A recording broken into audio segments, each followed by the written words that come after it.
Psalm 23, a psalm of David.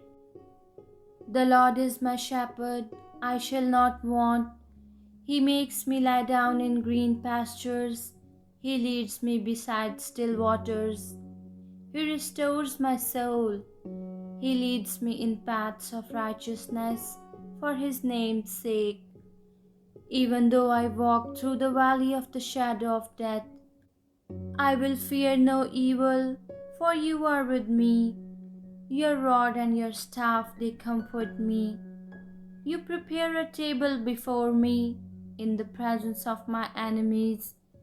You anoint my head with oil, my cup overflows. Surely goodness and mercy shall follow me all the days of my life, and I shall dwell in the house of the Lord forever. Amen.